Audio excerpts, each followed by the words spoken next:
Mic check, good. So I'm Max Ceron, CWB Association Welding podcast. Today we have a really cool guest, Welding podcast.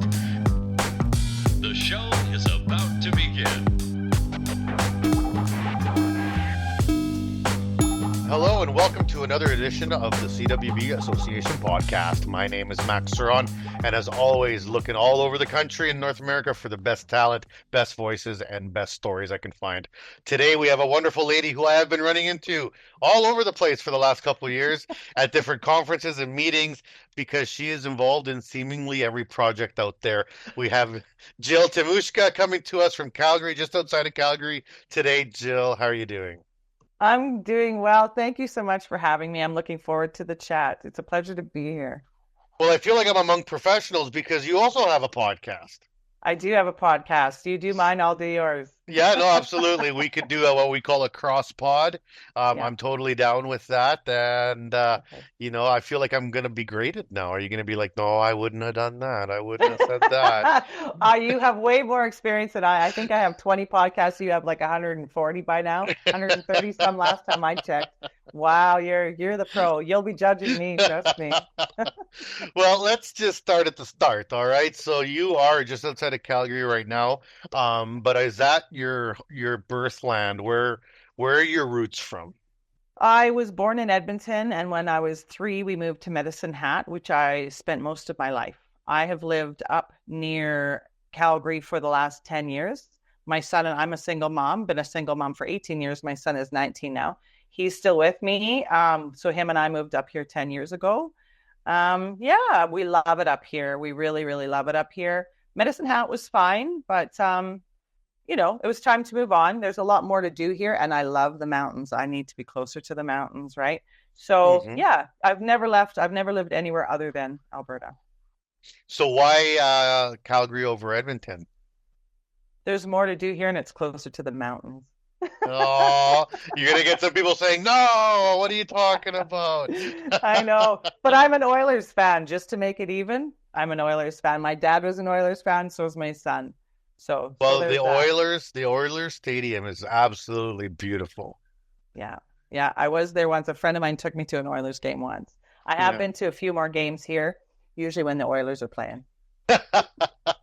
So you are born and raised in the province of Alberta, a province that is famously known for its trades and its trades programs. It's in many ways has been historically a leader in the trades and is one of the only provinces, if not the only province, where welding is a compulsory trade. Mm-hmm. So, in your bio and in the research of yourself, you spoke about the trades being a big part of your family. So talk a little bit about how that influence was in your home growing up as a young woman. Well, it's really, really funny. I grew up with welders all around me. And I never thought about becoming a welder until I was in my early 20s, which is going to date me now, but that's okay. So my dad's a welder, my grandpa's a welder, and my great-grandfather was a blacksmith. I have a lot of uncles and cousins that are welders too. I am the first female in the family. So my mom is the oldest of 5 girls. I'm the youngest of 3 girls. There's lots of girls in my family, not very many boys. So when my mom was growing up, my grandpa always wanted one of his daughters to become a welder, and none of them did. So when my mom met my father, my mom's dad was the welder, not my dad's dad. So it kind of hops over. So my grandpa taught my dad how to weld. And then I think it was the early 70s. I have his stuff on the wall over here, my plaques and stuff. I've got everything on the wall. I've got the 4 generations on the wall over here now. It was the early 70s that my dad got his certification. Now, I didn't grow up with a welder in the house because when I was 5, my mom and dad split up. And they got back together, strangely enough, when I was 17. So my mom always tells the story that my dad took the garbage out and didn't come back for 12 years. So it's like a family joke, right? Anyway, so when I was 17, my dad was back in the house and whatever. I was moving out and I was doing my own thing. I was living my life and never really thought about that. I was a waitress at the time. Right. I was working in the food and beverage industry, which is a respectful, industry. It's not as easy as people look. I think everybody should do a little time in the industry. Yeah, just I so they couldn't know handle how it. hard it is. I would fail in minutes. It's hard, and people, Hmm. anyways, I won't get on that. But then I was looking for like a career, right? So I sat down with my mom and dad, and I thought mechanics was really cool. I'd love to fix up old vehicles. I used to go to the drag races and stuff, and I really would love to like fix up a drag, like go drag Hmm. racing and have the vehicle that I worked on myself. But all the mechanics told me I would hate it. I'd have busted knuckles. I'd swear a lot, which who says I don't? Um, anyways, but mom and dad said, why not get into welding? So I was like, well, I can try it with my dad. My dad has a business, he could get me started. So I tried it and I loved it. I love the smell of 6010 burning. I still do to this day. It's like campfire to me. I wrote a Hmm. poem one time. Maybe I'll send it to you. I wrote a poem about how much I love the smell of 6010 as well. It's like It's like apple pie to some people. yeah, it's like the fresh newspaper. Oh, it's great. It's like I can smell 6010 from miles away. Somebody's welding. Somebody's welding. I can smell it. Right. Anyways, so I really loved it. And I got pushed into first year way earlier than I was ready for. So my marks were terrible, but I passed. I made it. Hmm. I got into the industry. I started working, and really that's my rundown of how I got in. But yeah, I still in Saskatchewan and in Alberta, I still have relatives that are welding. My dad passed away a couple of years ago. My grandpa never knew I ever became a welder. He passed away when I was 15. So, but you know what? I feel them. Yeah, Like they gave me a lot it's of help funny. along the It's way. funny how you say you have your generations of welder. I have all my dad's certifications here. My dad was a boilermaker for his whole career, and we come from Oh, South America where we're full of miners and people that work in the mining industry. So okay. we keep some of the same stuff, that history in our families, but there's some years there where I'm interested to know, what your thoughts were, because you grew up knowing about the trades. That's Yeah, kind of like step one, because a lot of people say, why don't we have enough kids in the trades? Well, you don't know what you don't know. So if your yeah, dad was a banker and your great grandpa was an accountant and and there's not a single tradesperson in your family, which for decades was what society was trying to do, is create all these yeah. professionals. How would you ever even be around, even for a conversation about the trades? So Right. you already had that barrier out of the way. It was something Mhm. that existed. But, coming up through high school, what was it that you thought you wanted to be? Because from high school to Yeah. 24, there's a break there, and you Yes. can't tell. There must have been a dream you had, you know. Well, there was, what I knew for sure is I didn't like sitting in the classroom. I Hmm. hated it. I hated sitting there and being forced to learn things that I would never use. And I don't promote, dropping out of school. I don't. Everybody needs their grade 12 in the very least. Um, I knew I didn't want to go to school for another 4 years, 5 years, anything like that. So I wanted to do something, and I like to work with my hands. And even from a small age, I was always fixing things, right? I told you that Hmm. my dad and my mom split when I was 5. I was the one that fixed things around the house, even when I was young. Oh, we need to, something needs to be painted. Get Jill to do it. I would try anyways, right? I put my own doll strollers together. I loved all that stuff. So I knew I needed to do something along those lines. I knew waitressing, and I did think about owning a bar at one point, but with Hmm. all the laws and stuff, the headaches, forget it. It's a ton Um, of work.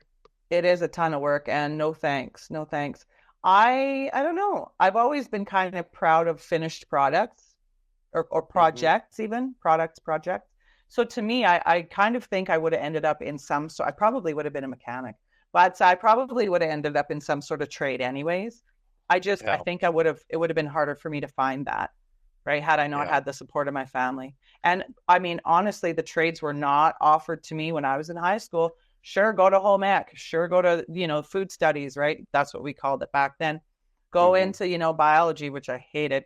Um, who wants to dissect anything? Blah, right? Except for But my steak, right? yeah, well, I don't even eat meat, so no thanks. I'll dissect cucumbers and carrots and lettuce. I'm a good gardener. See, I could have got into greenhouse stuff. Um, yeah, I think I would have found something. I don't know if it would have been welding, but I so love welding. Had I been Hmm. able to take a course like they offer to women now, or anybody now, where you can try all those trades, I honestly think welding would have been my thing too. I do say it runs in my blood because of being the fourth generation, really. Yeah. Uh, but yeah, I would have found my way, I think, somehow. And then, as you decide with your dad, his company to get into welding, what kind of welding did he do? And was that the type of welding you wanted to do? Because welding is a vast spectrum. And, even when you Totally. say 60-10, as soon as you say 60-10, you've already narrowed it down to Yeah. Saskatchewan, Alberta, and Midwest, Southern US, because Yeah. these are the only places running F3 routes. Everyone else is off 60-10 20 years ago. But, I know. where there's certain geographies where that 60-10 life is.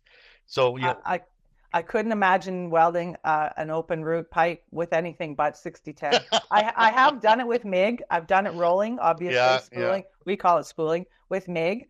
And to me, it's just not the same. But anyways, to me, I wanted to do, well, see, there was a lot of different variety in my family too. Mhm. My grandpa was an inventor and he did a lot of really cool things, but it was all stick welding back then. So that is, you know, automatically goes to that. But he also did a lot of artwork.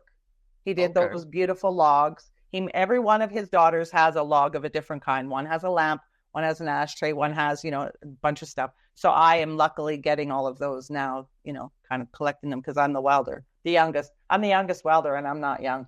But anyways, but I don't know, I just really was interested in what my dad did. He had a rig. I really liked the thought of having a rig myself. Strangely enough, he gave me his old rig, which was a 71 Ford F350 with a deck, and I put a 71 Lincoln on the back. 71 might be my year. Anyways, so I never did run it though. Life had a different plan for me because I ended up being a single mom, right? You can't Mhm. do pipeline when you're a single mom. I just always liked, I don't know, the working at a plant site was interesting to me. So I got into fab shops and I did stuff like that.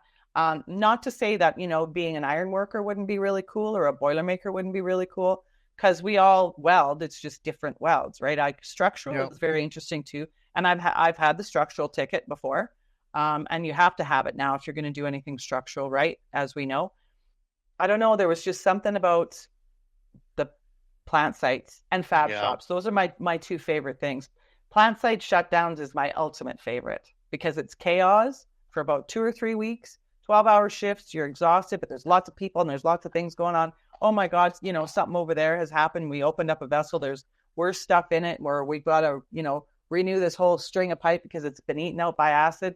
Okay, we Yeah. all got to get on it and work, overtime. I love that.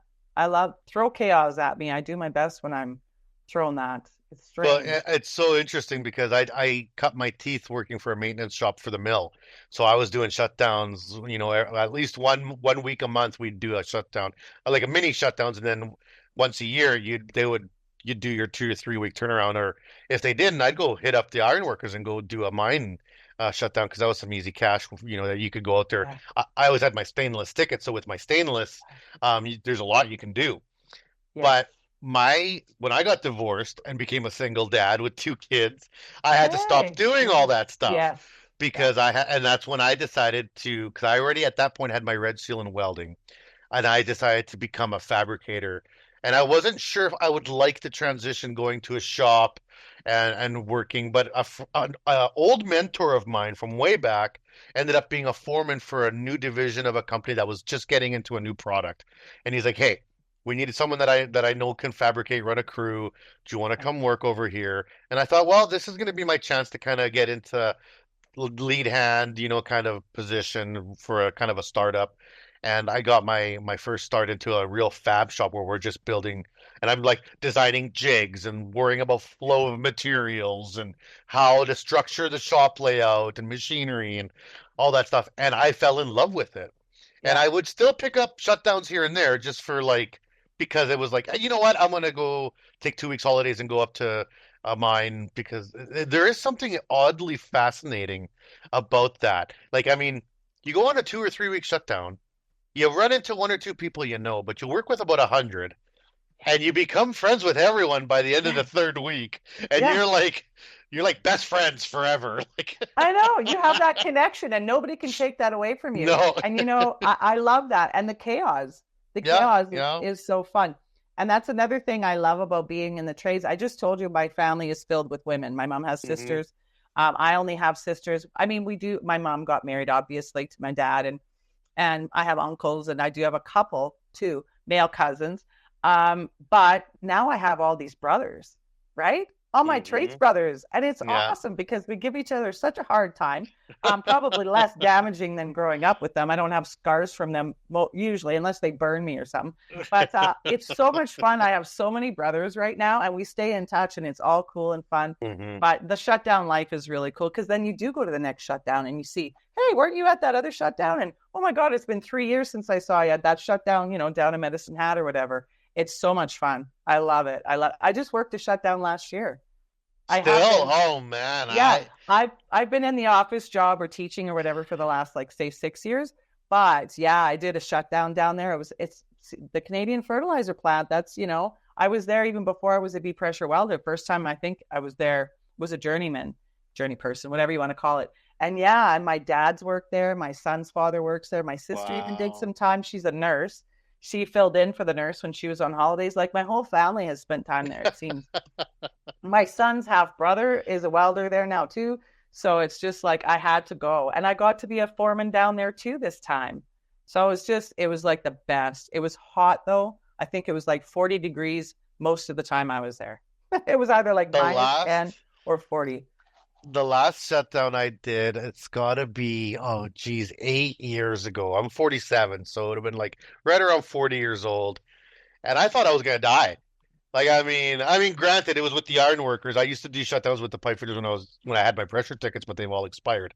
So I went and did a shutdown with the ironworkers, and boy, those ironworkers are a tough breed, man. So like those 2 weeks, that first week, I didn't think my legs would ever work again because we were doing repairs on the main shaft for one of the mines. So there's no elevator. So you're doing like 100 floors up and down with gear and cables and you're watching these 20-year-olds run up and down, and I'm 40-year-old, my fat trying to I Well, came. yeah, yeah. I lost a lot of weight when I was there. I'm not saying it. And 12-hour shifts out in the back 40 in the heat. Yeah, you just Hmm. sweat it out. You have no choice. When I was at the shutdown, we were working on the high line. We were installing a new high line, a new pipe. Anyways, I can't talk too much about it. Sworn to secrecy, the plant site rule, right? Hmm. But anyways, we Hmm. were up in the high line, and I got to work with another female welder. I knew her from my hall, but I'd never worked with her before. Man, we had so much fun, so much fun. But I'm telling you, laying on an electrical tray to do part of the weld and then, doing the other Hmm. part over here and then going round and round because root, fill, and cap, right? Yeah, It was challenging. Some might not have been pretty as they were 20 years ago, but they're in no there. repair, no Yeah. repairs. And it's X-ray too. It's X-ray Yeah. stuff, right? A 5 or 10%. But it was. But then again, you're crawling up the structure. You're doing your welds. You're like basically doing yoga all over, right? And then go down for coffee, come back up. Yeah. But it was fun. It was so much fun. Yeah. Or sometimes when you're in the most uncomfortable spot, then you just put your head down for a second and you just give yourself like a 10-second break. It feels so good, and then you're Yeah. like, okay, let's get back at this. Yeah. To me, it's more like a 10-second pep talk. You can Yeah. do this. Ignore the pain in your neck or wherever the pain Yeah. is. Yeah. Just don't hold your breath, breathe through it, and get her done. One more rod and you're good, right? Yeah. Yeah, a little pep talk, right? So you got into the trades at around 24. Your dad's got a rig, so he's out there working. I would assume shutdowns, chasing work, as most rig welders do. You know, you said you didn't follow in that path. So, what was it that you got into for apprenticeship? Where did you do your apprenticeship and how did you get started there? I started my apprenticeship at a place called Whitkey Waste Equipment in Medicine Hat. I was a little non-union shop. It's a good place to start. We were building, the BFI containers. They did have, Hmm. garbage trucks and stuff too. They were getting into street sweepers before they shut down. They stayed another 5 years after I left. Yeah, I spent some time there. I think probably 8 months, a year. Oh, it's so long ago. I spent some time there. I learned a lot, met a lot of really cool people. And then I went to school. And then after school, I decided to go somewhere else, right? I did a farm shop. I did, I have done plant sites and stuff. Um, and little shops here and there. But once I joined the union, I stuck with the union and just went where the work was, right? Dad did pipeline. Dad did a lot of pipeline. So most of my family's done pipeline. That's about the only thing I haven't done. I mean, within the piping, within UA, I haven't done pipeline. Just because when I was, 32, I had my son, right? So then it was, I mean, there are a lot of years there where I got to have some fun and be single and explore and do a little bit of travel. But then I was grounded, as you know, right? Once you have a kid, that's it. Like you're staying close to home. Well, and there's so much pipe work that happens in a shop anyways, right? Like all the junctions and in reality, everyone thinks that everything gets done out in the field, but really the least amount possible gets done in the field because it's hard to do. It's so much better to get her done in a shop and ship it out and then just do the junctions and the joints, right? So yeah, absolutely. Yeah, all the tie-ins. Well, and it's faster to do MIG roots and stuff too in a shop because you have that machine that spins it and you can pump them out pretty good in a shop. Yeah. Right? Although these new technologies like the like these open root like STT, RMD, all these new pipe root welding machines, all position, short circuit, MIG, they just slide in and does all the technology for you. I've been shocked at how good those machines are. Like they say that they're going to do this thing, you kind of don't believe it, but then they do. Yeah, I've never had to do the position STT, RMD that you're talking about. I've done STT, but roll. Right? Yeah. So the STT was like kind of foreign to me because I'm old school. Give me 60-10 any day. Not loving it so much, but I'll do it, right? So yeah, I kind of had to force myself to like the STT, and now I'm like, oh my, look at all these new technologies and all this new stuff. I'm well in metal core, right? Flux core, metal core we used to call mega fill because it's so fast. It's like MIG on steroids, right? Yeah, there's a lot of processes that are really really cool, but MIG in position, I've yet to actually see. I'd love to see it though. Yeah, no, it goes in nice. That's it. It gets too hot though. You got to really slow down. Like you can't just you think, oh, it's MIG. I'll just start at the bottom and get 6 to 12, get her done. But there's so much wire coming in, so much amps, right? Like you can only go about 4 or 5 inches, and you got to stop and let her cool because she starts to get real hot. The deposition rate just piles in there. So is it downhand or up? You're going up. Really, with MIG? I got to check that out. Hey, I'm going on a shutdown. Quit my job, I'm going. So you're in with the Hall now, and in Alberta, the UA is very strong because obviously the energy boom, and you would have been around for the energy boom. Probably caught towards the mid to tail end of it before it kind of leveled out, and there would have been so much rod being burnt across Alberta. Did you really see yourself only as a pipe welder? Do you see yourself still as a pipe welder? Is that the niche that you live in? I don't know. Yeah, I have to say, yeah. I'm always interested in trying other things. Because I was an instructor, I was teaching the CW, like the structural. I'm old school. I call it the structural tests, right? Yeah. The CWB stuff, just because we wanted to get them employable, right? And that's a really good head start for them. So I got really involved in that kind of practicing for testing. Obviously, I'm not an examiner, but yeah, I don't know if I could do structural or anything else. I have done a little bit of vessel work, right? But and I really thought that was really interesting too. But yeah, I think pipe's my thing. Yeah. And pipe's different. Like a lot of people say, pipe test, plate test, one's harder, one's easier. And then it's really they got their own things. They got their own. I see just as many people fail a structural test as I see people fail a pressure test. And it's not skill. There's different tactics. There's different advantages and disadvantages to each one. And you say tanks. Well, tanks is a whole other world. Like, I mean, the API 650 welds. And I would say 90% of the issue with building tanks isn't even the welding. It's the fit up. Doing the courses properly and the seams and making sure the thing stays round, which is not that easy. Like, well, and a lot of people don't realize too, like even when I was welding like garbage cans, if they were a different style of garbage can, because they're square and there's a weld that goes all the way around them, if you didn't stagger your welds and hop around, that thing would distort and be crazy, right? It's not square anymore. So you really do have to think about stuff like that. And to me, that's cool. That's Because if fun. you Yeah. forget about that, then you're buggered, right? And then what are you going to do to fix it? How about just think about it before you start, have a strategy, and stick with it, right? Yeah. Or I like maybe that ask kind of stuff. ask ask one of the old hands if there's any tips and tricks, because guaranteed someone's already made that mistake before you. Yeah. Yeah. And now I feel like I am the old hand, Hmm. right? Like Hmm. I remember when I was like the youngest on site, I was in my 20s and I was like treated like the daughter of everybody's daughter or sister. And then I was just the sister for a while, right? Or older sister perhaps. And now I seem to become the mom. Hey, Jill, do you have band-aids? Hey, Jill, Hmm. guess what? How could I work this out with my girlfriend? Or, hey, my kid did this and he's not feeling well. I'm like, Why would I know? Yeah. I'm just a welder. Let me do my weld. I don't mind. I don't mind. It just was Well, kind it's of a that funny thing. mentorship, which we're gonna Yeah. get to, because that's a big part of where you are now. Yeah. I guess we know where we are, where the spectrum we live in. But Yeah. I had the same conversation just this morning with some people, because now the job that I have, I get a lot of random emails, calls, texts, Instagram messages, and you would think it would be, sometimes really high level stuff, but it can be as much as someone being like, "Hey, this tank I'm working on keeps cracking. Mhm. What rod should I use?" Yeah. Just simple questions like that. And you know what?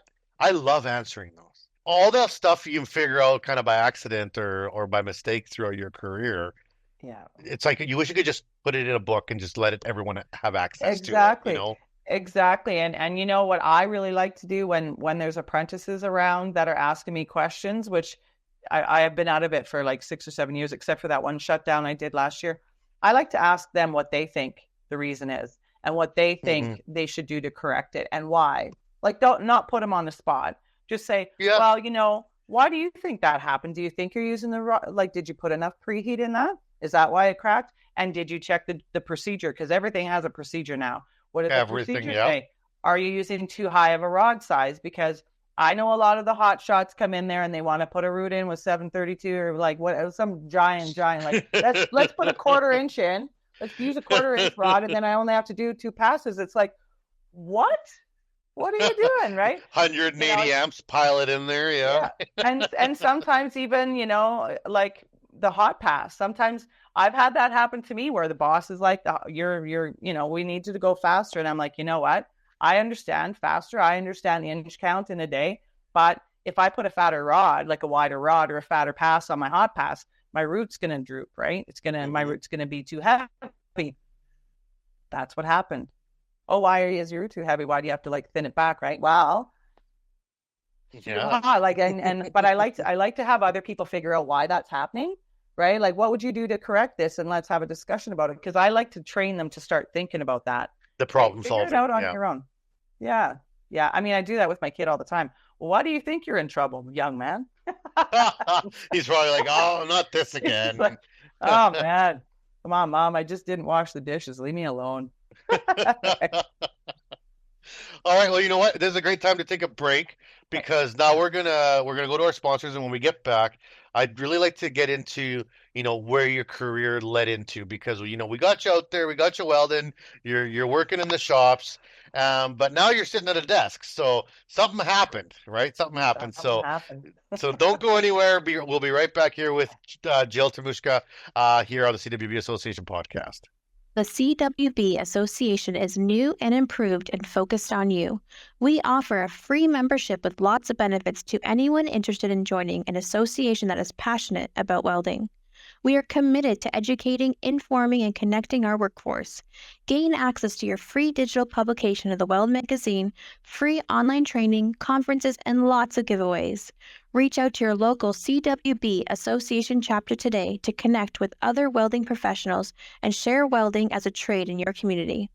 Build your career, stay informed, and support the Canadian welding industry. Join today and learn more at cwbassociation.org.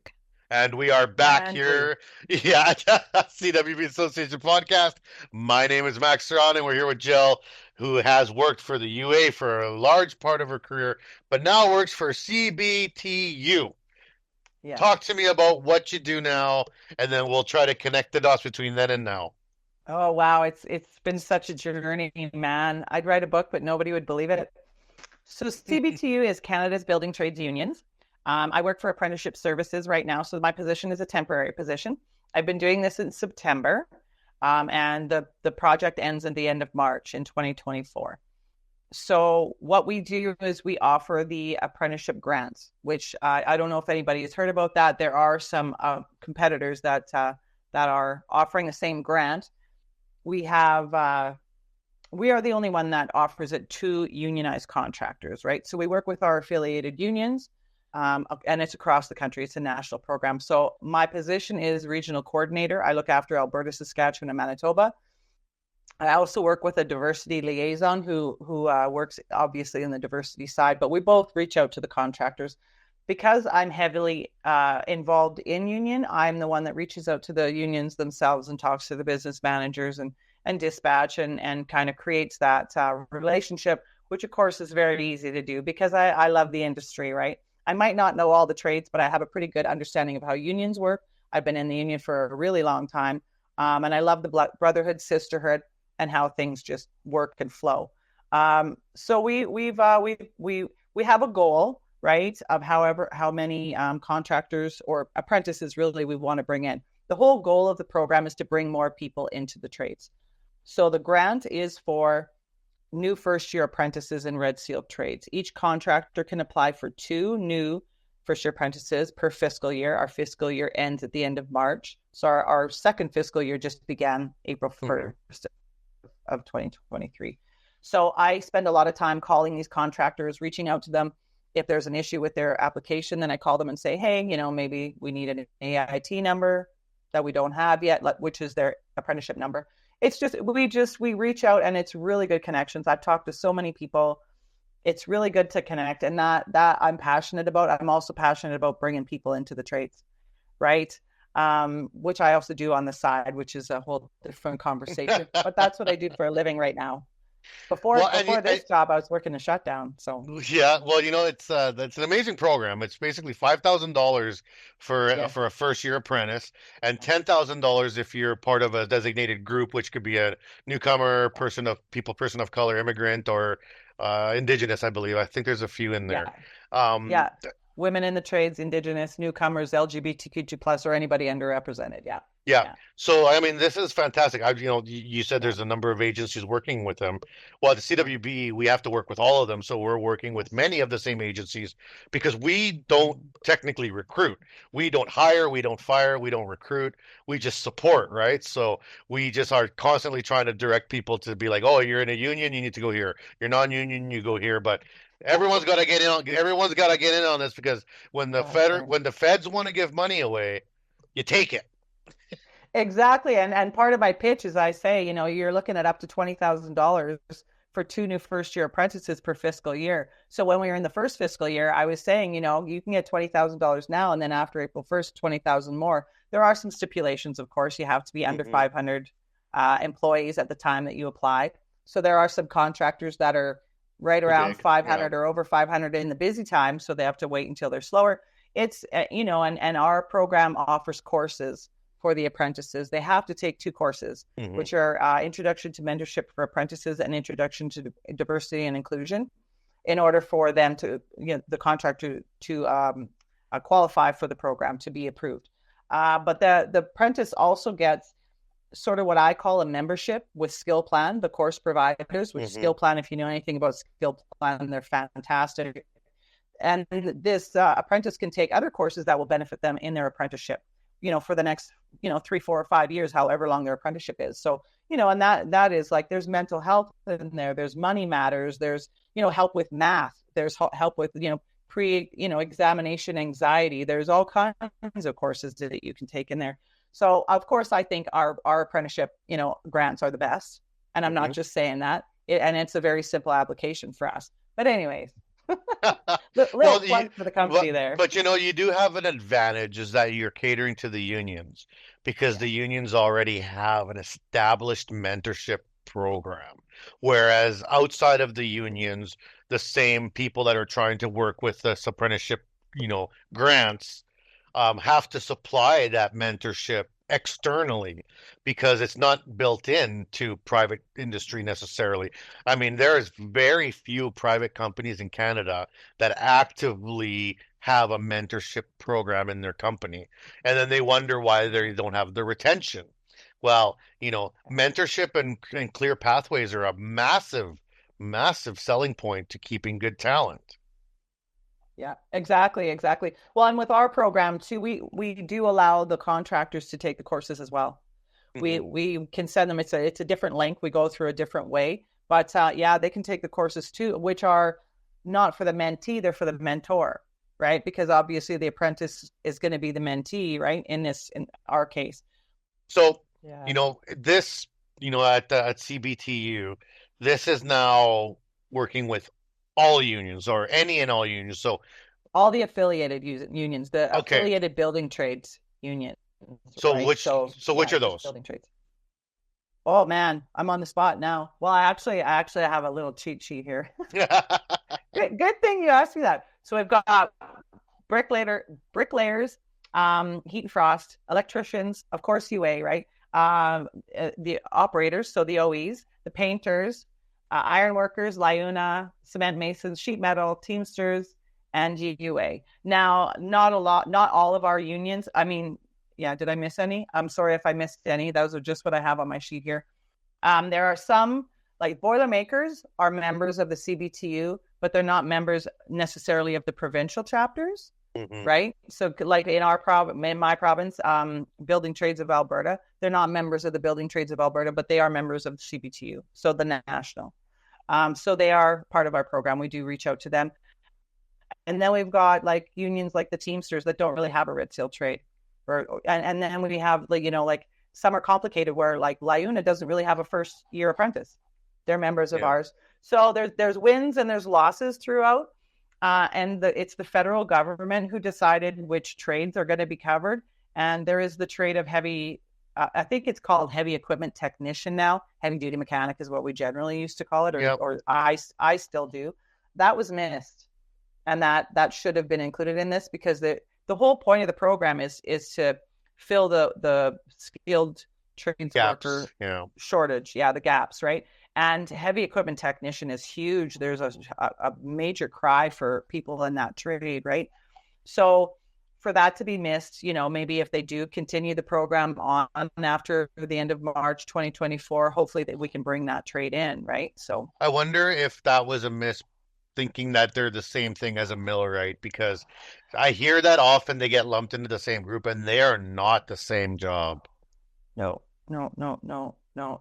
It's like calling millwrights and machinists the same. Don't do No, that. don't do that. Don't do that. No, and don't ever call a pipe fitter a plumber either. Woo, right? There's some that just oof, right? Yeah, yeah. I mean, we're all out there trying to make a buck, but it is true. Yeah, yeah. Now you said this is a temp gig that you came into this after your last shutdown here. Now, why? Why did you look at this? I'm sure you could have gone back to the hall as a trainer or some other support role at the hall. What were you looking for? What got me was several things. I'm helping apprentices get into the trade. And it's not just my trades at my UA Hall, which I'm passionate about alone, but it's all the trades that are affiliated with the CBTU. It's all the building trades, right? And that to me is a passion for sure, because I speak as much as I can to anybody that will listen that, about why are you not considering a career in the trades? I don't care what trade it is. I always brag about welders, of course, the most because we're the only ones that are both cool and hot at the same time, hot and cool Hmm. at the same time, right? But any of the trades. So I really like that, and I don't know, I really like that kind of team with the same goal mentality, right? We're all looking out for doing the same thing, and I'm telling you, apprenticeship across the country is so different.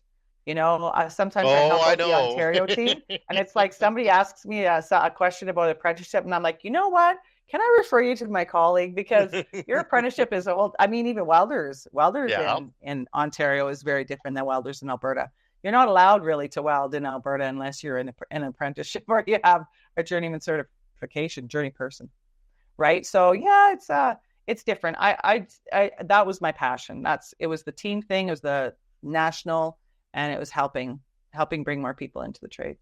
Well, I totally understand the national scope because, you know, I love teaching. So I love teaching at the college. Teaching students was one of the most fulfilling things I've ever done. But when I had the opportunity to start working on national programming, that was like, okay, you know what? I want to feel like I can make a difference. And it's one thing to make a difference to a student, which I appreciate and I love, but it's another thing to kind of like open doors for a vast number of people to Yeah. try to actually like, because I was one of those people that used to like complain, like the system, it sucks or this sucks. And it's like, no, put your money where Yeah. your mouth is. Like if you have an Yep. opportunity to fix the system, we'll get up there and do it then. Like. Yep. Mm-hmm. Absolutely. I agree. And yeah, I've always said if you're going to complain about something, it's just a waste of your breath unless you're going to suggest a solution. So be a part of the solution, right? Absolutely. But if we see issues, we do need to step up, especially us that have been in the industry a really long time. And we've seen the issues repetitively. It's not just a one Yeah. case or a one location issue, which I can talk about, later on more about childcare. When you work in the trades, childcare is a huge, huge issue. And before I die, I plan to like make some change somewhere along the line, which we are doing with the Build Together committee. But I was even starting the conversations with my own little business there, which I don't really do much with my business, which, that might change. You never know. Well, let's talk about that now because that is something that interests me. So I was a single dad.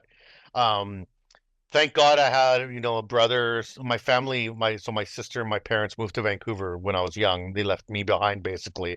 And so when I had my kids, I didn't have any family support, but I do have like a half brother who lives in town. So I would work nights. So I basically had to work nights on purpose for years so that we would just switch. I would drop the kids off, in the evening. He'd come to my place and then I'd come pick him up from his. And it was this convoluted thing because there's no daycares in the evenings and they go to school during the day. So, like, I mean, luckily I got divorced when the kids were in school age, but it was a big issue. So it's been high on my mind for a long time.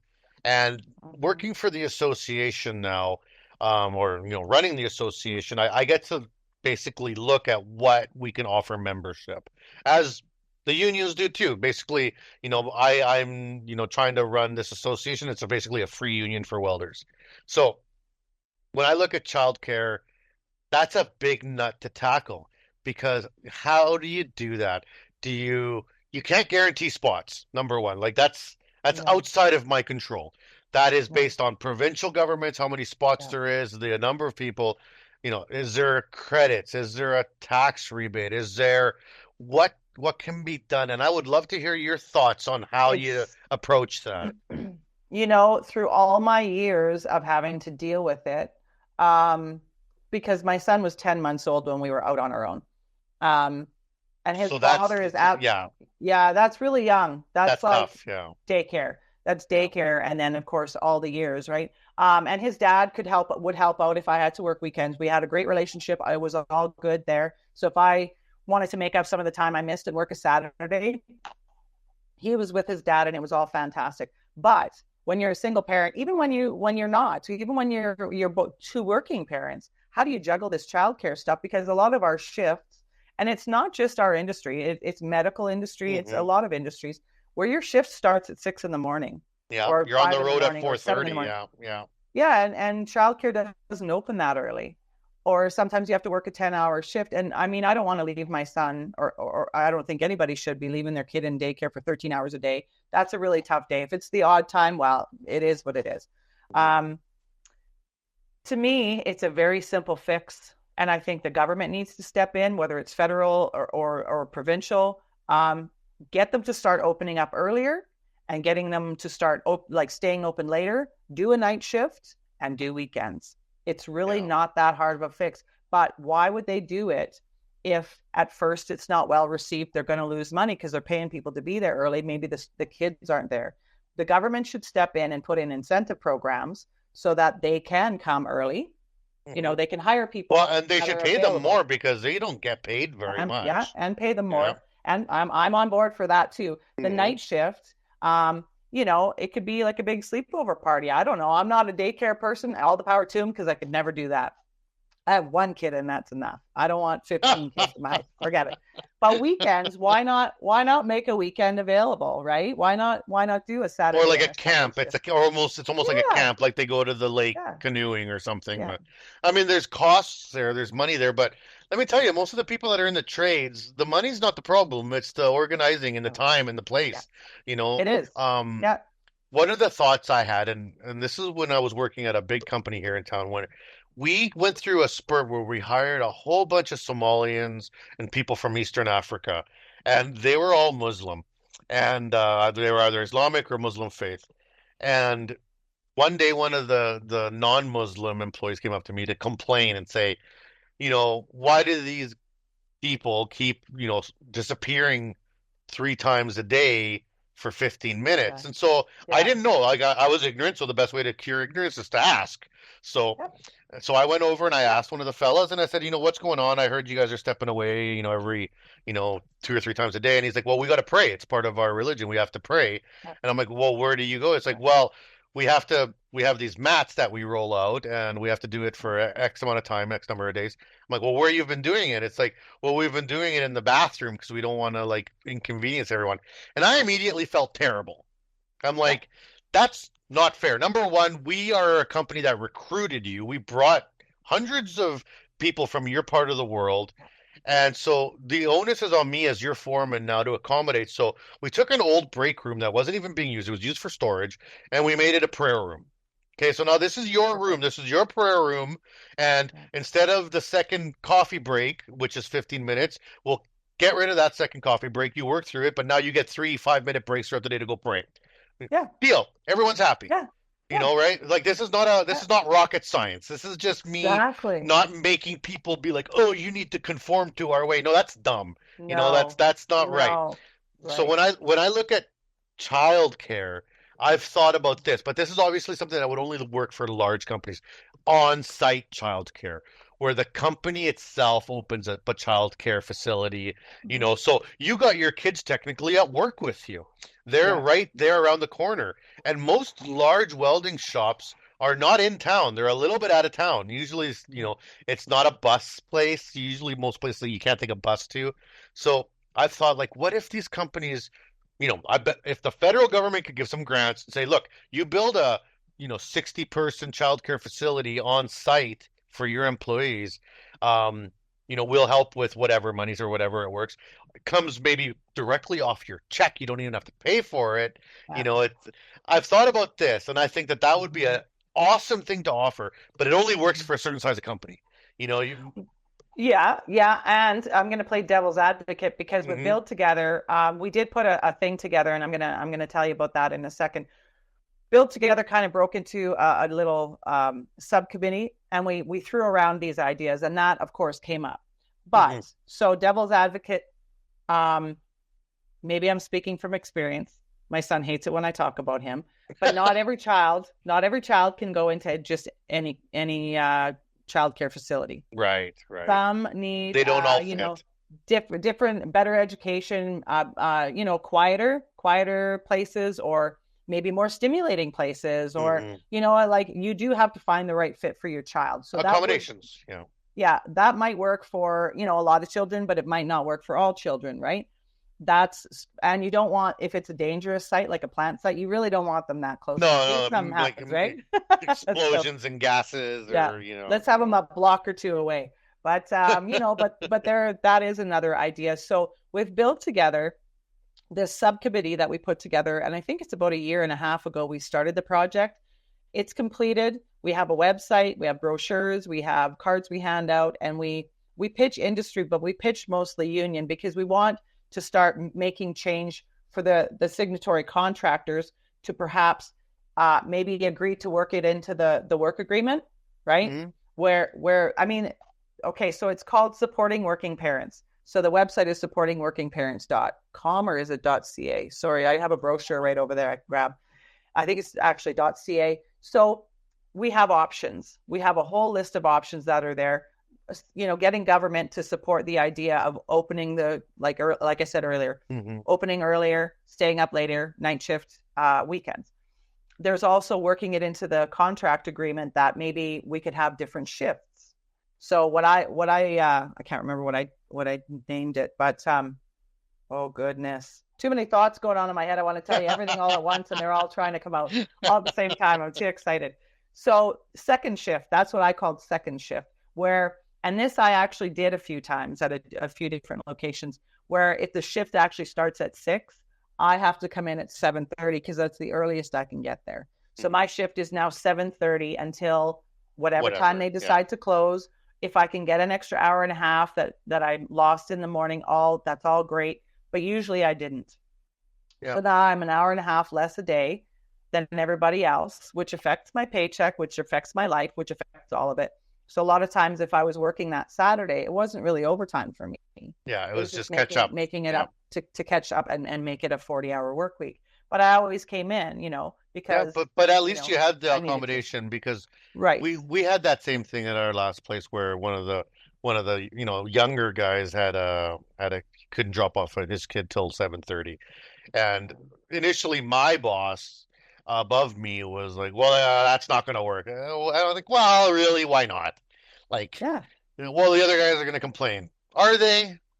Why would they? That's kind of like, it's kind of like, you got to be a real jerk to get out of bed and complain about that in the morning. Like, oh, people used to get mad at me. People used to get mad at me and say it was special treatment and all kinds of stuff. And I'm like, I'm an hour and a half less a day per day of pay. You're not paying me starting at 6 to be an hour and a half late. I don't get paid until 7:30. So, and I don't get to make up for that. So my Saturday that I'm missing half a day is actually straight time for me. So wait a minute before you start getting mad at me, right? Yeah, it's really funny, but things are changing. There's a shortage of skilled tradespeople. We don't want to lose people in the trade.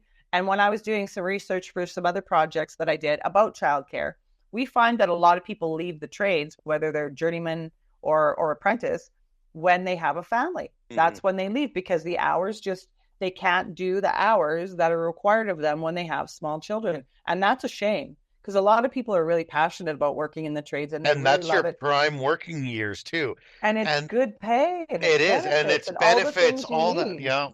I say that to all the people that are young and getting into trades. I said, look, I had children young. Like my ex-wife was a teenager when we had our first kid. And I have never paid a bill for my children in their life because the trades was the best benefits plans you're ever going to have.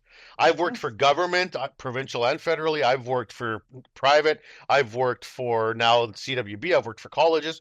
And I have never had as good of benefits as when I was a welder. Absolutely. And I know that. And that's the shame, when you see people leaving the trades. And I talk to people about that too. Well, how am I going to manage with a little kid? Well, and I don't have family nearby. You shouldn't have to rely on your family. You really should. And I did, and you did. And a lot of people do, right? My mom helped me out a lot when I was still living in Medicine Hat. And then, of course, I leaned on his father. His father had my son every weekend anyways, because he didn't even want to give my son back half the time. He just wanted to keep him. But he was a great dad, but is a great dad. I got lucky that it actually worked out for me. But early on, I think the first job I went and did when I first put him into childcare, I didn't know my son had food allergies and stuff. So he started having these medical conditions because he's eating whatever they're serving.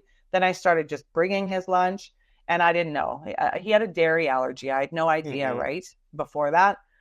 So I had to quit my job for that because they were like, your kid's sick, don't bring him. And I understand that. But, you already have enough to deal with when you have kids. Yeah. You shouldn't have to have something as simple as childcare stand in your way for keeping your career. Well, and going, it's such a double whammy. Like you're at home stressed out with your kid who's sick and you're missing out on a full paid day of pay, which is no big deal, right? So it all starts to stack up and you start falling into, and I've seen it happen. People start to fall into that despair of hopelessness, and it's really hard to get out of it. I see it in college all the time because college is a tough time for single moms. Tough time. Because you're not making even any money. So you got to take these months off of your life to go get some training for a career you don't even have yet. And like, I remember the daycare at the college didn't open up till 7 in the morning. And one of the women was asking if she could come in early to practice, but she didn't know what to do with her kids. So I would to hang out with the kid in the hallway Good. for an hour. Awesome. I would go in at 6 and Ah. hang out with and then a couple of the other moms found out, and so then I had my own little, unofficial daycare. I'd start bringing candy to work. I'm like, okay, look, here's the deal. If I'm taking care of your kid, I'm loading them up with lollipops and bear paws because I don't care. I'm not like you're not getting any healthy meals out of me. So You're like the honorary grandpa. You're yeah, loading them yeah. up with sugar and sending them on their way, right? But it's just you Oh, just hate to see obstacles get in the way of people's dreams. And when you said that there's those people that complain, they're complaining from a place of privilege. They're a yeah. person who didn't have Mhm. to deal with what you dealt with, and Yeah. so they're just talking out their oh, you get special treatment. You got the Mhm. special treatment, actually. Like they got the special Actually, treatment, but not ever yeah. having to deal with any of this. That's the Well, special treatment. Like, yeah, and I had the female card thrown at me a few times, right? Well, what are you doing here? You don't belong here in the industry anyways. You should be at home with your kid. Oh, really? Do you really want to start having that conversation with me? Because I know a lot of people that have both parents that are struggling, right? yeah. So don't tell me just because I'm a female and I shouldn't be here, right? That's an old conversation, and whoever pitched that my way usually left with their tail between their legs, right? Don't even Well, start that with me. well, that's an interesting concept because, I've had a lot of wonderful guests over the years, and I've had a lot of young women lately who are starting their careers, just getting rolling, and I love hearing the excitement and the whole world is ahead of them in terms of their career. But, and I don't I think I'm older than you, but like old farts like us, I'm we're older than you, all actually. right, But well, anyway, I look older than you. I was too much time in the sun, so you know, um we've seen a lot of yeah. ugliness that I hope the trade has gotten better. Like for Mhm. myself being an immigrant, being from another country has had some issues, but thankfully I speak really good English, which saves me from a lot of the abuse because usually language is an easy tip off for the jerks out there. But Yeah. for women, I've seen the abuse at work, and I've had to step in and be like, no, like what you're doing Yeah. is terrible. Oh, is she your girlfriend? Is like, no, this is just Oh, called being a yeah. decent human being. Now, from Yeah. your perspective, like that's just me as an ally. From your perspective, 25 years in the trades, has it gotten better? Is it better? Is it a little better? Is it worse? Like I don't know. Well, it really depends where you are. Every industry seems to be different. I see a big difference between industrial and commercial. I see differences between union and non. So I'm not going to target anybody at all because I Mhm. don't think that that's fair to do. I think it really boils down to the people and how they have maybe been raised or introduced to the trades. Or, I find it's kind of going back now. And I think it's probably because of the whole, how people face to face wouldn't say anything, but when they're hiding behind their computer screen, they Mhm. feel like they can say whatever they want. I feel like that's trickling onto job sites, Yeah. and I really, because I'm not a violent person, and a lot of people say, well, about smacking you if you're face to face. I don't buy that kind of stuff, but I think people are less willing to say things face to face. But now, like I said, it's coming out more because what are you going to do about it? What are you going to do about it? Well, I have a whole different array of ways to deal with it. I nip things in the bud right away. Mhm. If you're going to say something, even just a little thing, I'm going to turn around. I'm going to say, you know what, that's not very cool to say. That's not really very funny. It's not cool. I'd appreciate it if I didn't hear that anywhere, any around me or any of the women on site, right? Now that I'm the mom on site, Yeah. usually when I'm on the tools, right? I look after everybody, not just the girls, but everybody, right? Mhm. I check in and I say, how are you doing? And if there's an issue, we have to follow procedure. If there's Yeah. somebody that's bugging you, you let your foreman know, right? You say, hey, you That's know what? I'm not tolerating this. And with yeah. me being union, we have, job stewards and we have other things that we can go through. But even on a non-union site, that shouldn't be any different. It shouldn't be any different between commercial and industrial. It should be, and it shouldn't matter what union or what trade you are. It should just be zero tolerance of any kind of discrimination against anybody, no matter what. New Canadian, woman in trades, any of it. any of it, even status, right? Like, Yeah. a lot of people had an issue when I started carrying a radio down in Medicine Hat, right? How come she's carrying a radio? Because it's the people that don't know me, that don't know I've been in the trade for, 26, 27 years. Yeah. Like, you know what? I know what I'm talking about. I have been on this. You may have never seen me on this job site, but I was, I don't know, 29 the first time I set foot on that job site. I'm not 29 anymore, right? So I know my way around the plant site. I know where we can go and get tools and who to talk to. I actually, funny thing, a lot of people didn't know me when I stepped on that job site.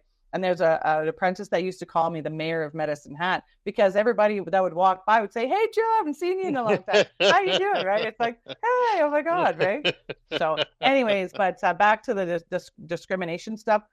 I like to think it's getting less, but it kind of rears its head every once in a while. We need to show people we're not going to tolerate that. Maybe we need stricter policies. Like you lose a You're off the site. You're Yeah, off you're site, or, something. That's what, that's where I go to is there's this concept now, especially with the job I have now that I'm really trying to push out, and it's something I'm talking about a lot, is work culture. It's something that we kind of gloss over a lot in terms of, like, work is just work. You just go to work to make a dollar. But I don't believe that, because you spend more time at work than you do with your spouse. You spend more time at work than you do with your own pets. So it's an important part of your life. And like all parts of your life is a series of tapestries that makes a culture, the blanket of your life. And if you don't have a culture of respect at work, it's really going to screw up the other aspects of your life. It's going to wreck other parts of your life. And I've had jobs where I would cry. I'd pull over on the way to work to cry. I hated the job so much, but I couldn't quit. I needed that job to pay the bills, and I felt trapped, and I know what that feels like. And I have privilege. I'm a healthy man. I have a lot of privilege, and I still had those feelings. So, what's it like for the people that have even more obstacles? So for me, it's really a thing that needs to happen at the top. If a boss, like you said, what are the consequences? What's the chain of command? If you go to your foreman and they say, "Oh, this is terrible. I'm going to the steward." You go to the steward and the steward says, "This is terrible." They go to the GF. The GF goes, "Man, give him another chance." It was all for nothing. Yeah. It was all for nothing. Yeah. There's got to be a follow through. And I tell you, I don't see a lot of companies, and I hate to say this because it doesn't sound really positive, but I don't see a lot of companies where it's good culture right from the top to the bottom. There's always seems to be one link somewhere where someone's going to just have to throw in a bad apple, and say, "Oh, that's not a big deal," or "Who cares?" Well, it is, there's been companies that I worked for that I didn't want the job to end because it was such a pleasure to be there. And most of my jobs are temporary because shutdowns only are for so long, or, like the project even I'm on right now is a short term, really, year and a half or whatever it is total for me. I think, honestly, the only way we're going to get around that is to create policy and stick to it. I'm a big LinkedIn fan. That's, kind of how I saw what you're doing came about, other than seeing you all over the place in all the conferences and stuff. But also, I see a lot of things in there. I just saw one the other day, and I think it was, I don't know if what is his name? Blue is the New White. I am looking at it. Josh Solon. Josh, yeah. So him and I did a podcast. We did the cross thing. Yeah, so did we. A long time ago. Me and him. Yeah. No, he's so fantastic. He's he awesome. Really is. But I think it was a post of his where it says, in order to keep people, you need to create a structured culture. And I can't remember the whole thing that he was saying. And you need to stick to it. So I honestly, and that's the only way you're going to create a culture that people want to work for you and they will stay working for you. But you have to stick with it. So I honestly think for companies, they have to create that policy and still follow through and be strict about it. Like, I'm sorry, but I gave you a warning and that was unacceptable. I gave you a day off, whatever your rule is, done. Yeah. I'm sorry. And I stick up for people. I always did. But now that I'm, the mom or whatever on site, one of the more senior people on sites, if I see it wrong, I'll walk right over there and I'll say, you can't talk to that person that way. They are, whether it's a language barrier or whatever, just because they don't understand you doesn't mean you get to yell at them. Lower your voice, calm down, or you and I are going to go for a walk. Like that's just the way I am. And I don't have to be screaming and yelling. And you calmly deal with the situation and de-escalate things. And it usually, works things out, right? There's a lot of different ways to deal with things.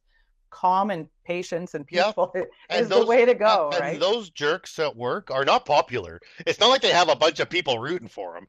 Like, I mean, everyone else at work is like, finally somebody said something to the guy, like, and when they're let go, it's almost like a hallelujah, right? People are like, oh, so they're finally off site for good. And another thing I saw on LinkedIn just the other day is your company culture when, if you feel sick, thinking about work on Monday morning, on Sunday night.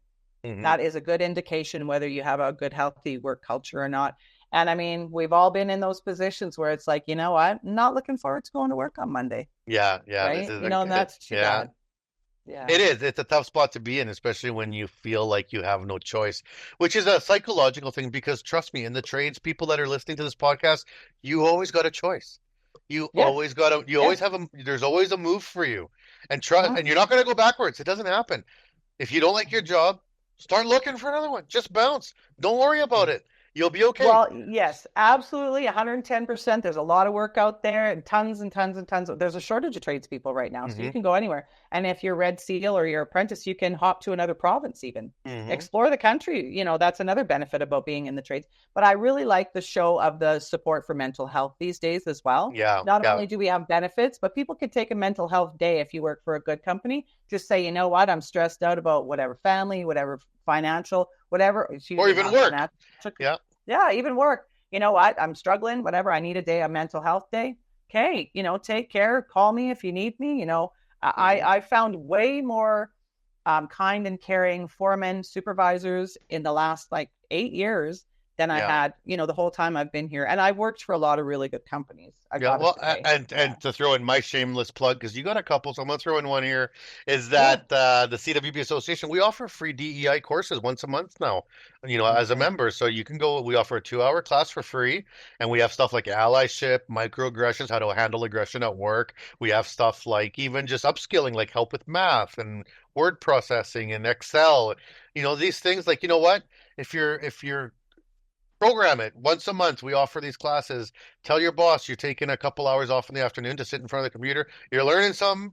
It's relaxing, it's happy, and it's free, and it's good for you, for your professional development. Because if you're learning, you feel better about yourself, right? Yeah, absolutely. And to have that constant, that's really good to always be having those courses coming up and all supportive of what you're doing and within the industry and all around. It's good for your own mental health to be taking those courses. Yeah. Because you do take that outside, like you mentioned earlier. If you're having, if you don't enjoy your work, you do take that elsewhere. And when I do talk to groups, about pitching the trades and joining the trades and considering a career in the trades, I say that if you have a happy job and you love what you do, your whole life is going to improve. Your whole life, you're going to be happy when you leave the job site. You're going to be happy in the morning on your way to the job. You're going to be a better parent. You're going to be a better partner, sister, brother, all of it. You're going to be just a generally better person all around. So find a trade. I always say find a trade that you're passionate about, right? Like welding. Like welding. It's the best trade that there is. I'm just saying. But, if you want to pick something else, that's okay, I guess, too. Right? Yes. No, I love welding. I've always been. Anyway. All right, so we're getting close to the end of the interview.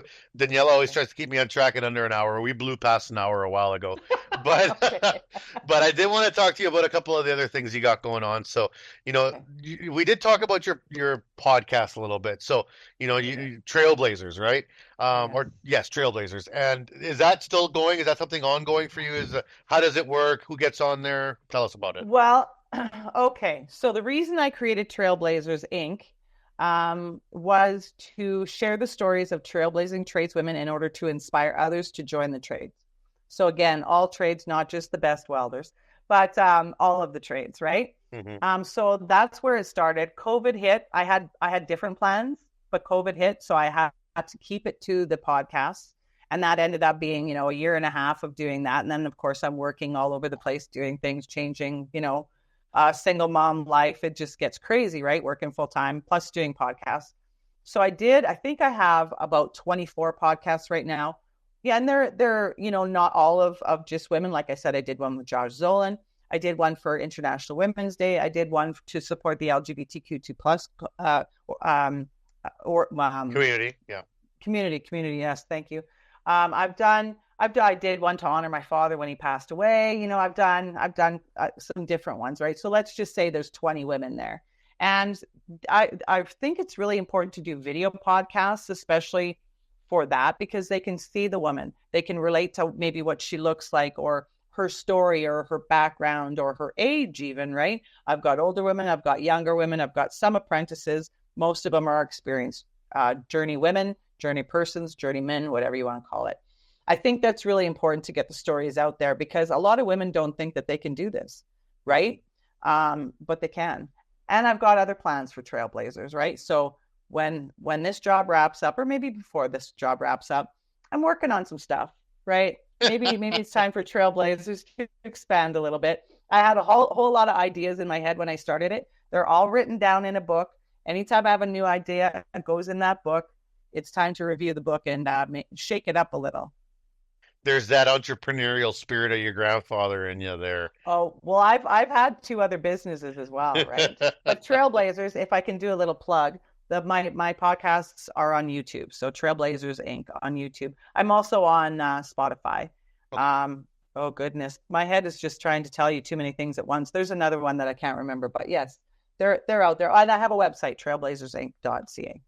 Okay, well, I mean, a quick Google, and I'm sure people can find it. We'll also likely share all this information on the podcast right up when we put it up online. So now, to finish off the last couple questions before we wrap up, what's coming up? You got a year and a bit left of this program that you're working on now.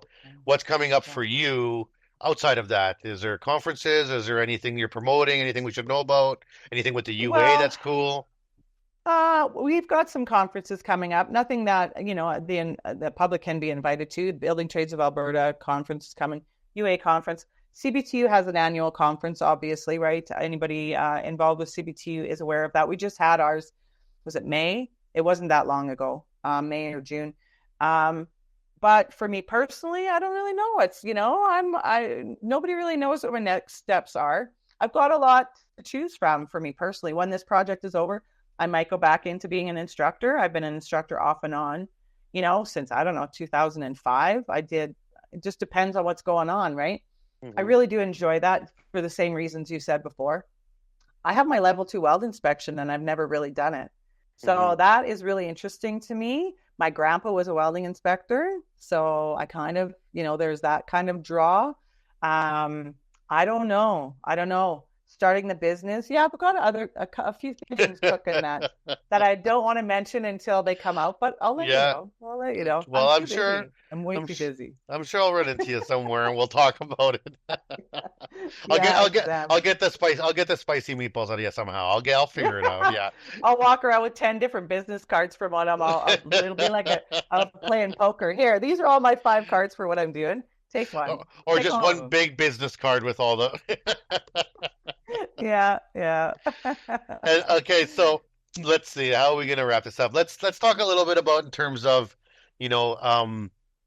what you see. I would like for you to kind of give me the rundown for how does somebody get involved? You're such a proponent of getting in the trades. What are the first steps someone should take? And I'm talking generic someone. I don't care if you're 18 just out of high school or you're 35 and you've been working in the bank for the last 15 years and you want to try something new. What are the first steps someone could take? Well, I mean, it depends on where you're starting out. There's so many courses that are introduction to trades courses, at SAIT, at all kinds of different places. Like I'm speaking Calgary zone. Even, Medicine Hat has introduction to trade stuff. Where I'm from, where I grew up. Look for that, or maybe even just pick a trade that you think you'll be interested in. Like if it's carpentry, maybe go and hit up some contractors and see if they'll take you on, just so you can try it for a few months, right? That would be a really good place to start. Because there's a shortage of skilled tradespeople, there's a really good chance that would even work, right? Mm-hmm. But be prepared. You're going to have to pay for, your steel toe boots and your basics, right? Usually companies supply your safety stuff, usually. Yeah, if you can try it in high school, by all means, that's probably the best place. And I think they're very supportive and they're pushing it a little bit more now. I know my son's school where we live now had carpentry and welding and auto body and like all of it. It was insane. It was wonderful, absolutely wonderful. even if you have a friend, right? If you have a friend or a neighbor that is doing something that you're interested in, strangely enough, my next door neighbor is always welding in the garage, and it's like, hey man, I'm in the office today. I don't need to hear your grinder all day long. But if you do have a neighbor that is in mechanics or, carpentry or doing something in the garage, invite yourself over, introduce themselves, and maybe just watch for a while and see if it is something that you like. There's so many ways to get in. I mean, and obviously I'm going to pitch the union as well. Call a union. If you think you like welding, there's like Boilermakers, Ironworkers, and UA. If you're into carpentry, there's all different kinds of carpentry you can do. You can do finished carpentry. You can build houses. You could be a scaffolder even, which is, kind of involved in that. Yeah, I mean, it depends on what you want to do. And sometimes you get into one trade and you don't like it. There's like segues, right? Like plumbing and pipe fitting are good partners because the first 3 years is all the same training is what they're telling me in the apprenticeship, right? It's like the piping basics, right? And not to say my dad didn't love welding. He totally loved welding, but he also got 2 tickets. He was a pipe fitter, steam fitter as well. So you can get dual tickets, right? And then, when you're not doing one, you can do the other, right?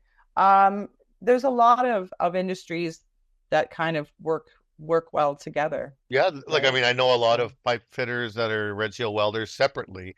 And then they're red seal pipe fitters, and same with the iron workers. And I have dual ticketed as well. I made the jump from welding to steel fab, and it's very useful. And like, I mean, the other thing I would like to just add to your list is social media. You brought up LinkedIn. Get out there, get on social medias, any of them, whether it's LinkedIn, which is a kind of more professional level, which, or even just the Instagrams, and check it out. There's so much you could see out there. YouTube, listen to podcasts, right? Like do a little bit, and if you're listening to someone's stories and it's exciting to you or interesting, then odds are you're probably gonna dig it. You know what I mean? Well, and YouTube is huge because when I was teaching during our lunch break, if we were staying in for lunch, I put like underwater welding on YouTube and things that I'm not going to be able to teach them. Let's check out, welding in space, which is pretty trippy. If you haven't checked it out, check it out. It welds on its own. Wow, I didn't know that happened. But yeah, there's so many different places that you can learn. But the last place I saw you is another thing that people can check out. In each province has a skills Alberta event. If you're anywhere near a Skills Alberta event, which happens once a year, check it out because there's a lot of trades, right? It's you can fun, try, carpentry, try welding, which is usually, not actual welding. It's usually, virtual welding, simulator, yeah. But you get to watch and see the competitors competing, which is pretty inspiring because they are focused and they're driven and they're doing their best. And then you can smell it. That's what I like about being there. I can smell you cutting the wood. I can smell, the, auto body stuff, and I can smell the grease see, that's what gets me revved up about the trades, right? Is the smelling and the experiencing of it all. Feeling the heat from the welders, right? But I mean, you and I last saw each other at Skills Canada, which moves around every year, right? That's the national competition for those who don't know. And yeah, if you can find that as well, that's even better yet. It's like the Olympics of trades. It's very exciting. Yeah. And some people have open houses, right? Like, it depends. You have to really explore. You have to explore your region. There's a lot of options, It's the best thing I ever did was joining the trades. I definitely am the right fit for this because I really don't like wearing makeup. I really prefer not to do my hair and just put a hat on and go to work. But things have changed. This is easier on my body, to be honest, as well. But yeah, it's such a great thing to do, no matter what trade. Of course, welding, we're going to boast about. But yeah, any of the trades, honestly, is the best thing to do. And the schooling is minimal. That was my advantage. 2 months a year. And usually paid for 3-4 years. Yes, usually. Even non-union right now, most courses, there's tons of bursaries and scholarships and money for it. Like, you'd be amazed. And you can be on EI while you're in school, right? Absolutely. You're on EI. And sometimes your company and some unions will top you up. Well, and they'll pay for your tuition. Yeah. Like some companies, because they support what you do and they want you to come back when you're done school, they'll pay your tuition, which I don't even know. I think it was free when I was in school 150 years ago. I don't know about you. I don't remember paying any tuition at all. I don't honest- remember, to tell you the truth. I don't remember paying tuition. I remember being on EI and paying for books. Yeah, That's it. yeah. Right? All right, Jill, last question. We're gonna do Okay. the time machine, all right? If you could get in a time machine right now, knowing everything you know, and pop up in front of 18-year-old Jill just coming out of high school, doesn't like school, hated being there, so happy she got the hell out of there, Yeah. what advice would you give yourself knowing what you know now? I'd say get into welding immediately. Yeah. Immediately. That is one of my only regrets when people ask, go through a list of questions and say, what is your only regret? Is not starting earlier. I would say get your butt in there, forget about partying and boys and whatever's on your mind. Get your butt to a welding shop because you're going to love it. You're going to be so proud of yourself, right? That's a big thing for me. Yeah. That's what I would say to myself. Yep. And buy a house early, right? I waited Because when forever you're too. yeah, buy Yeah. a house early.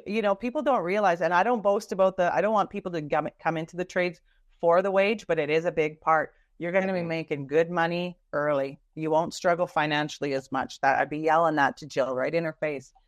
You won't be financially strapped as long as you are. Well, one of Work. the things that the World Health Organization has said is one of the biggest issues for women in the world is financial stability. Less pension, less work time, less hours in, less wages, wage disparity. And I can't stress enough how, the trades, there really isn't, and maybe this is something that good since forever, but a welder is a welder. The pay is the pay. And it's Yeah. never been whether it's a female or male or black or white or brown or yellow or purple. Yeah. The wage is the wage. It's been about getting hired or not. Yes, that's been the issue. But but the wage is the wage. So if you're a woman or a person of color, you just get in there and you will be paid the same as the other people around you. I mean, I haven't heard of any company getting away with paying women less in welding ever. Yeah, yeah, yeah. Well, and I'm going to say the union again because it goes by the book. Yeah. Yes, yes, yeah. You're right. Welding is a good wage. I've actually seen some charts. I think on LinkedIn again. Maybe I'm a LinkedIn addict. I don't know. But where they say like a welding like journeyman rate right now is $35 or $32. It's way higher than that right now. B pressure welders in Alberta are getting, average $50 an hour. Average, Yeah, right? Some more, some less. the east of Canada, so from Manitoba east, the wages are considerably lower. It's what I Are always tell they? people. Yeah, so the Oh, west we get okay. paid way more, and we're used to it. So I was making almost $40 an hour 20 years ago. So it's like we're like, oh, in Ontario, that's like I mean, I think in Regina, the lowest wage for year one I saw posted like just out of level one, I think it's 24, $25 an hour. That's like, and I think and the unions are higher. I believe it's low 30s for level one. So it's like not too far apart, but it's pretty high. And then I have friends from Ontario that's saying, there's red seals out there that I'm not going to throw a number out there, but less. So they throw Yeah, the stats off. So if you really. come out west, How about West? West is where it west rules is out where it here. is. Yeah, Western welders from Alberta, yeah. most especially, or Saskatchewan, or Come on, Saskatchewan. come on. Throw a little love to Saskatchewan here. Yes, you Uh, guys are cool too. All good. all right, Joe. Well, thank you very much for being on the podcast. This has been a ton of Yes, fun. This has been a great conversation. a great conversation. Yes, absolutely. Thanks for having me. I appreciate the time and allowing me to share my story. Cool. Any shout outs or anything you'd like to say? Last words? Oh man, I think I've had enough words. All I right. think it's time to. I've been shouting enough. Shouting enough. All right, people. Well, everyone that's been watching, thank you very much for staying with us for this hour and a half that we did. It's been a really fun. Check out trailblazersinc.ca and also make sure that you check out Jill on LinkedIn because she's probably going to be online at any time of the day. So you can find her on there. And I'll be there. And if you've been following and downloading the podcast, thank you so much for following. We are getting prepped for a whole bunch of fun projects coming up. We just released our Skills Canada project where we did 15 interviews over 2 months with all sorts of skills competitors from across Canada. Those are out now being released. And we got lots coming up. So keep downloading, sharing, and commenting on our podcast. We love the interactions, and we'll be seeing you. So stay tuned. We hope you enjoy the show.